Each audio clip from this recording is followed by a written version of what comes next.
خالق و مالک کا شکر ہے، اس کا احسان عظیم ہے کہ اس نے ملت اسلامیہ کو رمضان جیسا مبارک مہینہ عطا فرمایا۔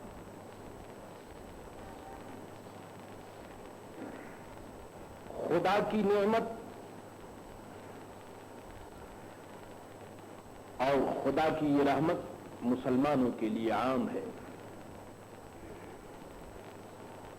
اب یہ اپنا اپنا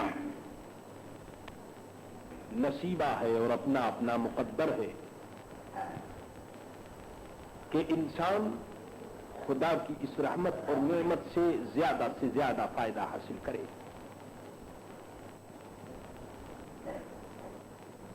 ایک 11 مہینے کے مشاغل اور جد و جہد اور کام کاج کے بعد پھر ایک مرتبہ ہم اللہ تبارک و تعالیٰ کی جانب سے اور اس کے رسول حضرت محمد مصطفیٰ صلی اللہ تعالی علیہ وسلم کے فضل و کرم سے جو ہمیں روحانی ٹریننگ سینٹر عطا ہوا ہے، ہم اس ٹریننگ سینٹر میں داخل ہو گئے۔ اس مہینے میں انسانوں کو، مسلمانوں کو ٹرینڈ کیا جاتا ہے اور مسلمانوں کو ٹریننگ حاصل کرنے کا بہترین موقع دیا جاتا ہے۔ یہ ایک نیچرل چیز ہے کہ آج کی دنیا میں جو بھی کام ہم کرتے ہیں اس کا کوئی نہ کوئی ریزلٹ ہوتا ہے۔ پھر اس کے ساتھ ساتھ یہ بھی ہے کہ آدمی جس کام کا دعویٰ کرے کہ ہمیں یہ کام آتا ہے تو اس کے لیے امتحان بھی لیا جاتا ہے، تاکہ امتحان کے بعد اس کا رزلٹ ظاہر ہو جائے اور یہ معلوم ہو کہ یہ بندہ اپنے دعوے میں سچا ہے یا جھوٹا۔ رمضان کا مبارک مہینہ، وہ لوگ جو اللہ کی عبادت میں مشغول رہتے ہیں، جو لوگ اللہ تعالی کی عبادت کرتے ہیں، ان کے لیے یہ مہینہ امتحان کا ہے اور اس کے ساتھ ساتھ ان کی ٹریننگ ہو جاتی ہے 11 مہینوں کے لیے، تاکہ وہ اس مہینے میں اللہ کے فضل و کرم سے اپنے نفس پر کنٹرول حاصل کرنا سیکھیں، شیطان کا مقابلہ کر سکیں، نفس کا مقابلہ کر سکیں، اور وہ روحانی قوت جو اس مہینے میں اللہ تبارک و تعالیٰ کی جانب سے بندوں کو دی جاتی ہے، اس روحانی قوت سے ہم 11 مہینوں میں کام لے کر کے سچے دل سے اللہ کی عبادت کر سکیں۔ قرآن کریم کی آیت 1400 برس سے پکار رہی ہے، یا ایھا الذین آمنو، اے ایمان والو، کتب علیکم الصیام، تمہارے اوپر روزے فرض کیے گئے۔ ایمان والوں پر روزے فرض کیے گئے۔ جو لوگ صاحب ایمان ہیں، اللہ تعالیٰ اور اس کے رسول صلی اللہ تعالی علیہ وسلم کی الوہیت اور رسالت پر یقین رکھتے ہیں، پھر یہ روزے جو فرض کیے گئے یہ صرف مسلمانوں ہی پر نہیں، ارشاد فرمایا کما کتب علی الذین من قبلکم، جیسا کہ فرض کیے گئے ان لوگوں پر جو تم سے پہلے تھے۔ یعنی یہ روزہ ایک ایسا مبارک کام ہے جو ہر زمانے میں جاری و ساری رہا ہے اور ہر پیغمبر کی امت پر کسی نہ کسی شکل میں اس کو فرض کیا گیا. اور بات بھی یہ ہے، آپ جانتے ہیں کہ روح اور جسم یہ دو چیزیں ہیں. روح الگ ہے اور جسم الگ ہے. جب روح جسم سے آن کر ملتی ہے تو اس وقت جسم میں ہر قسم کی خواہش پیدا ہوتی ہے، کھانے کی، پینے کی اور ہر قسم کی باتیں جسم میں پیدا ہوتی ہیں روح اور جسم کے ملنے کی وجہ سے. اور یہ بھی آپ کو معلوم ہے کہ جب تک روح جسم میں نہیں آئی تھی اس وقت تک میرے دوستو اس جسم کو نہ کوئی کھانے کی ضرورت تھی، نہ کوئی خواہش تھی. ان تمام چیزوں سے روح بھی مبرہ تھی اور جسم بھی مبرہ تھا. جسم کے جو اجزاء ہیں ان تمام چیزوں میں یہ بات نہیں پیدا ہوئی تھی کہ ان کو کوئی کھانے کی خواہش ہو یا کسی اور کی کام کی خواہش ہو. جب روح اور جسم دونوں مل گئے تو اب ان دونوں میں یہ تمام خواہش پیدا ہو گئی، کھانے کی، پینے کی، سونے کی، نفسانی خواہشات، یہ تمام چیزیں پیدا ہوئی. روزہ یہ اس لیے بھی نہایت ضروری ہے کہ یہ انسان کو اور انسان کی روح کو اس وقت کی یاد دلاتا ہے کہ اے روح، جب تو اللہ تبارک و تعالیٰ کی بارگاہ میں تھی اور تیرا جو نیچرل اسٹیج، فطری جو تیری پوزیشن تھی وہ یہ تھی کہ وہاں نہ کھانا تھا اور نہ پینا تھا، تو رمضان کا مہینہ اور یہ روزہ ہمیں اس دور کو یاد دلاتا ہے کہ تاکہ تم نہ کھا کر کے، نہ پی کر کے، اپنی خواہش کو ترک کر کے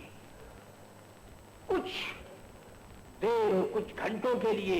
اپنے اندر وہ روحانی قوت پیدا کر لو تاکہ تمہارے اندر آئندہ اللہ تبارک و تعالی روحانی قوت ایسی پیدا کر دے تاکہ تم اس سے کام لے کر کے اللہ تبارک و تعالی کی مرضی کے مطابق اپنی زندگی بسر کر سکو. اسی لیے ارشاد فرمایا جا رہا ہے کہ یہ روزہ صرف تمہارے اوپر نہیں، اس سے پہلے جو قومیں دنیا میں ہوئی ان پر بھی یہ روزہ فرض کیا گیا. اور ہر زمانے میں روزے کو اس بات کا معیار قرار دیا گیا کہ اس سے آدمی متقی ہو جاتا ہے، گناہوں سے بچنے کا جذبہ اور گناہوں سے بچنے کی طاقت اسی روزے سے پیدا ہوتی ہے. آدم علیہ السلام پر چاند کی 13 اور 14 اور 15 تاریخ کے روزے فرض تھے. اسی طرح سے موسیٰ علیہ السلام کی قوم پر عاشورہ کا روزہ فرض کیا گیا اور حضرت محمد مصطفیٰ صلی اللہ تعالی علیہ وسلم کے غلاموں پر رمضان کے روزے فرض کیے گئے. روزہ نبوت کے 15ویں سال 10 شوال 2 ہجری کو روزہ فرض ہوا. اس کے بعد سے الحمدللہ تمام مسلمانوں نے اس روزے کو اپنایا، کیونکہ روزے سے بہترین ہتھیار اور بہترین ذریعہ نفس کو مارنے کا دوسرا نہیں ہے. اور پھر یہ یاد رکھیے کہ روزہ صرف یہی نہیں کہ نفس کو مارا جائے، بلکہ اس کے ساتھ ساتھ یہ ہے کہ جسمانی صحت کے لیے، روح کی تقویت کے لیے بھی ضروری ہے اور جسم کی قوت اور صحت کے لیے بھی روزہ ضروری ہے. ارشاد فرمایا جا رہا ہے کہ اے مسلمانوں، تم سے پہلے بھی روزے فرض کیے گئے اور اس کا منشا یہ ہے کہ تم پرہیزگار بن جاؤ، متقی بن جاؤ، تمہارے اندر اللہ تبارک و تعالیٰ کا خوف پیدا ہو جائے، اللہ تبارک و تعالیٰ کا ڈر پیدا ہو جائے. یہی وجہ ہے کہ سرکار دو عالم حضرت محمد مصطفیٰ صلی اللہ تعالی علیہ وسلم نے ارشاد فرمایا کہ روزہ، اللہ فرماتا ہے حدیث قدسی کہ الصوم لی، روزہ میرے لیے ہے، وانا اجزی بہی، اور میں اس کی جزا دوں گا۔ دوسری عبادت اور دوسرے کاموں میں ریاکاری ہو سکتی ہے، لیکن روزہ، اس میں میرے دوستو نہ کھانے کا اور نہ پینے کا اور نفسانی خواہشات سے کچھ مخصوص وقت کے لیے بچنے کا نام ہے، اس لیے اس میں ریاکاری نہیں ہو سکتی۔ تو رب فرماتا ہے کہ اے روزہ دار، اے روزہ کے رکھنے والے، تو روزہ رکھے گا تو میں اس کی جزا دوں گا، اس کا بدلہ کوئی نہیں دے سکتا، میں دوں گا اس کی بدلہ۔ کتنی بڑی نعمت ہے جو اللہ تبارک و تعالیٰ کی طرف سے مسلمانوں کو یہ نعمت دی جا رہی ہے۔ خوب یاد رکھیے، روزے کی بھی کئی سٹیج اور کئی پوزیشن ہے۔ ایک تو یہی روزہ جو ہم لوگوں کا ہوتا ہے کہ طلوع صبح صادق سے لے کر اور غروب آفتاب تک نہ کھانا نہ پینا، ان چیزوں سے بچنے کا نام ہے روزہ۔ اور ایک روزہ خاص لوگوں کا ہوتا ہے کہ دل بھی، میرے دوستو، دل کا بھی روزہ ہوتا ہے کہ دل میں بھی اس قسم کی بات نہ آنے پائے۔ اور ایک ان لوگوں کا روزہ کہ جن کا جسم بھی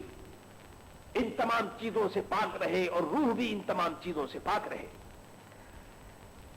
بہرحال ہم جس اسٹیج پر ہیں اس کی بات کرتے ہیں کہ یہ جو روزہ ہمارے اوپر فرض کیا گیا، اس میں یہی ہے کہ طلوع صبح صادق سے لے کر اور غروب آفتاب تک کھانے سے رک جانا، پینے سے رک جانا، وہ کام جو رات کے وقت میں جائز ہیں ان کاموں سے بھی رک جانا، اس سے اندازہ کیجئے کہ جب ان اوقات میں جو پہلے جائز کام تھے ان سے بھی شریعت روک دیتی ہے کہ رک جاؤ، مت کھاؤ، مت پیو، تو جو کام ناجائز ہے تو ان سے تو زیادہ رکنا چاہیے۔ خوب یاد رکھیے، روزہ جیسا کہ میں نے عرض کیا کہ یہ نعمت ہے جو تمام مسلمانوں کو ملتی ہے،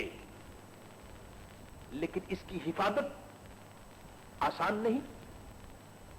روزے کی حفاظت کے لیے بھی نہایت ضروری ہے کہ انسان اپنی آنکھ پر کنٹرول کرے، اپنی زبان پر کنٹرول کرے، اپنے خیالات پر کنٹرول کرے، اپنی سوسائٹی پر کنٹرول کرے، یعنی ان تمام چیزوں سے بچنا نہایت ضروری ہے جو اللہ تبارک و تعالی اور اس کے رسول صلی اللہ تعالی علیہ وسلم نے جن چیزوں سے منع فرمایا۔ میرے عزیزوں، میرے دوستوں، وہ کتنا خوش نصیب ہے مسلمان کہ قیامت کے دن یہ رمضان بھی اس کی شفاعت کرے گا اور سفارش کرے گا، اور قرآن بھی اس کی سفارش کرے گا اور شفاعت کرے گا۔ اس لیے ان دونوں چیزوں کے اوپر ہمارا ایمان بھی ہونا چاہیے اور عمل بھی ہونا چاہیے۔ عزیزوں اور دوستوں، اللہ تبارک و تعالیٰ نے یہ نعمت عطا فرما دی، اور آپ اور ہم اس ٹریننگ سینٹر میں ہم داخل ہو گئے۔ اب ہمیں یہ سوچنا ہے اور دیکھنا ہے کہ شریعت ہمیں کن کن کاموں سے روکتی ہے۔ دیکھ لیجئے، کھانا جو ہے وہ جائز ہے، ناجائز نہیں، لیکن چونکہ اللہ کا حکم ہے کہ رمضان کے دنوں میں کھانا مت کھاؤ، اس لیے ہم رک گئے۔ پانی پینا جائز ہے، لیکن اللہ کا حکم ہے کہ رمضان کے دنوں میں پانی مت پیو، اس لیے ہم رک گئے۔